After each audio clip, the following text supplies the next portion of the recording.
Bloomberg Audio Studios. Podcasts, radio, news.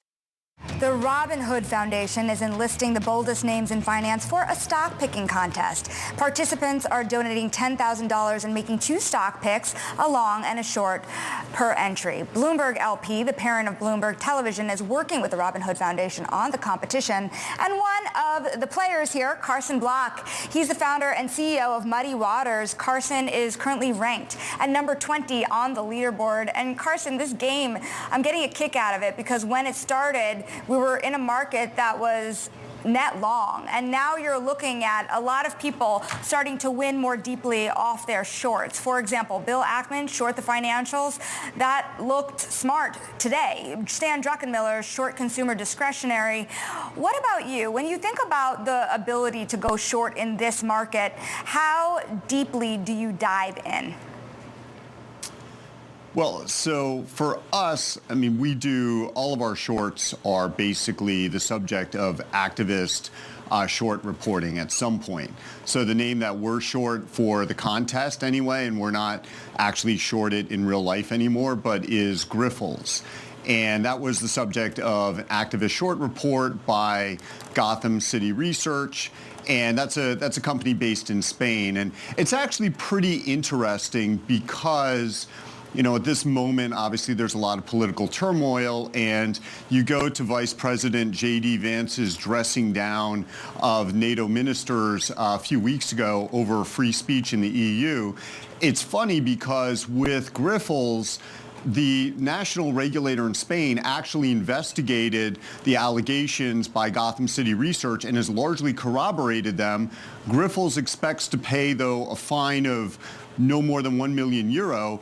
However, the principals behind Gotham City Research are presently under criminal investigation for that report in Spain and could do up to 6 years prison time. So Greifeld really does have this political overtone as well that makes it interesting. Well, I want to talk about a stock that you don't recommend going short. I'm talking about Tesla. You spoke to Bloomberg TV about a month ago about Elon Musk and Tesla. Let's take a quick listen. It's one thing to ask whether you bet on Elon Musk, but I would not bet against him. I wonder if I suspect he has switched views on a macro level, but especially with how he thinks about Tesla. That would be a little bit embarrassing for him to say publicly. So yeah, maybe just banging the table about, AI and robo-taxis is how he tries to cover up that sentiment shift internally. So, Carson, that was on February 18th. The stock is down mightily since then, down about 38% year to date. I know that Tesla has broken the hearts of many folks who have tried to go short it, but is that still the advice? Don't bet against Elon Musk? Well, I'd say more aptly, Tesla has broken the backs of many people who've been shorted. But look, I still maintain that it's really hard to bet against Elon Musk. Of course, that was awesome timing when I said that because it's been about the best short you could find on the planet since the moment at which I said that. But, I think that's more due to market factors and technicals and political uncertainty. Look, I've long been critical, and I agree with many of the shorts over the years, that he has not been honest. I've called him publicly a liar, but also nobody has played the public company game better than Elon Musk. Now, is he doing irreparable damage to the Tesla brand with his political involvement? I mean, maybe, but again, this guy for years and years and years has done nothing but pull rabbits out of the hat. Just when you thought like he was about to go over the edge of the cliff, he comes back. So it's just a very difficult person against whom to bet. So yeah, we're happy looking elsewhere for shorts.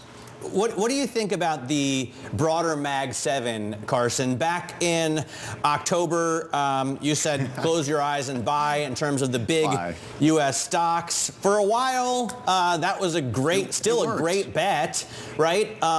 Until I guess the market hit its high, right, in last month. Now we've seen the Magnificent Seven come down. I think all of them are losers year to date, with the exception of Meta. Is it Is it time to short these stocks, or do you think they're going to continue to have, I guess, a little bit of resilience even after the pause that refreshes maybe that we've just seen?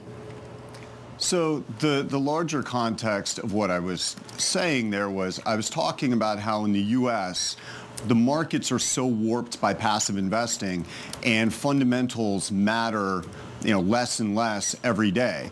So the Mag 7 will continue to attract because the S&P 500 index, it's really an active index, right? They always cull the herd and drop the weakest.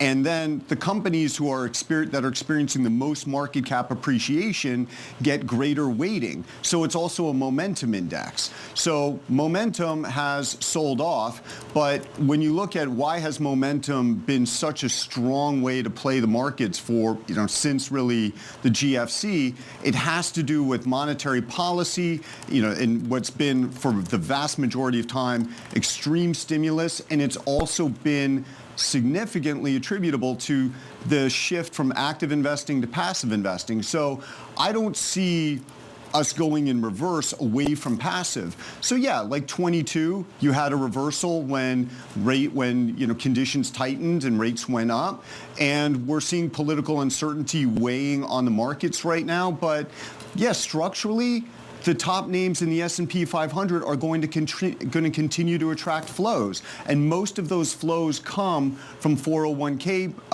purchasing. So if you see a situation in which unemployment climbs significantly and 401k net flows become net negative, then you have to watch out. Then all those stocks go into reverse hard, and it's hard to see where the bottom Carson. would be. But at this point in time, I don't see that.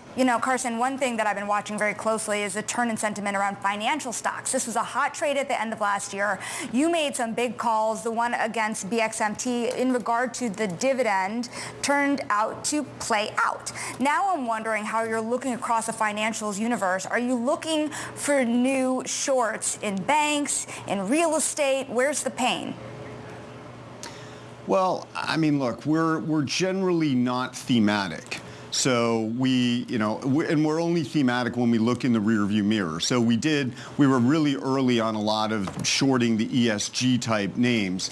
So right now we're not looking in any specific sectors or even industries. In terms of commercial real estate, I'm not, I don't know how much juice there is to be squeezed there because now there is this uncertainty around rate cuts. If rates get cut enough, at some point, the CRE starts to look less bad than it had been looking. So at this point, I don't really want to try to I've never wanted to try to make a rates bet, at least on the future direction of rates. So I think if you're considering CRE type shorts, you're starting to get into that land right now. So as you said, our thesis on BXMT played out. We're happy about that, but I think there's too much uncertainty going forward for us anyway. Carson, what about elsewhere in the world of financials? One thing that there's a lot of bell ringing about is the difference between public and private marks. Yet you are starting to see more private capital type vehicles enter the public markets, private capital entering public markets. Are you looking at BDCs or other types of vehicles that might have private holdings that might not be reflecting those underlying marks? Well, that's interesting because I think it was maybe around 2015, 2016, BDCs were a pretty hot area for short sellers, and also prior to the financial crisis. If you remember, David Einhorn, Greenlight, famously shorted one of the big Allied Capital and wrote a book on that. So yeah, BDCs in the past have been very aggressive with their marks. From our perspective, the issue is there enough liquidity in the BDC? And so a lot of the air had come out of them at some point. It's not an area that we've looked at recently, but yeah, I think once you get a lot of capital flowing into that space, you will certainly have players who are going to be a lot more aggressive. And really anybody who gets to make up their marks and gets compensated based on that has a built-in incentive to be really aggressive with the marks. And we've never believed, whether it's a VC fund, a private equity fund, a BDC, we've never believed that across the board these marks are genuine marks or really, good faith expressions of the values of the underlying assets. So, yeah, that could be interesting. Yeah, well, there is plenty of capital flowing in. We know that, especially from retail now, which is a new buyer base. I do want to go around the world, and I want to talk a little bit about China. Of course, your views on China are well known, but you've seen this chorus of sell-side analysts come out and talk about China in a bullish light. You think about Citi just this week, downgrading U.S. stocks, saying to basically upgrade and buy China. I'm just wondering what you make of that in this cycle. Well, everybody's got to sell the growth narrative, right? So, China's been this, there's so much muscle memory, for the past couple decades of selling the China growth narrative that I'm not surprised everybody's going back to that, and they're willing to forget all of the political risks that Xi Jinping presents and how he's basically zeroed out, several classes of public company shares in the past, such as for-profit education, or close to zeroed it out. Look, it's, China's a trade, it's not an investment. You date China, you don't marry China. Like, I get it if from a tactical perspective you want to allocate money there, fine, but that's the kind of place you wake up one morning and, they invaded Taiwan and maybe the U.S. is going to war over that. And, basically you don't want to be long anything China related at that point in time. So I think everybody who's rushing in headlong needs to be aware of those risks and needs to have eyes wide open. China is not marriage material. Carson, you married Vietnam. You're, I guess, considering an engagement with India. I want to talk about your longs. You mentioned the possibility of war, which seems more likely now than it has in decades. We're seeing a war in the Eastern Theater of Europe. And Rheinmetall came out this morning and said they see defense sales surging 40% on the European spending boom that's expected. Is that, you think, one of the most important long threads for investors to pay attention to? European defense spending? Well, in general, war, defense spending around the world. Absolutely. Well, look, from a defense spending perspective, that's, that one's above my pay grade. But the geopolitical risks and the risks of war, absolutely. I don't know that Russia is in a position to make further moves in Europe in the next few years, but what we're doing with Ukraine and basically rewarding Russia, I think that leaves a lot of powder in that powder keg. Obviously, the situation with Taiwan, I don't know that we're doing anything right now to dissuade Chinese aggression against Taiwan. Iran has been, I think, beaten back nicely by the Israelis recently, but they're probably not going to go quietly into that good night. So, yeah, this is a world that has a lot of risks of real, of expansion of kinetic war. So, and valuations just generally don't seem to recognize that because risk is massively underpriced, as it has been since the GFC. Carson, I'm devastated to say we have to leave it there. Hope to speak to you again soon. Really enjoyed this conversation. Hope to see you in studio next time, too. That is Carson Block of Muddy Waters Capital.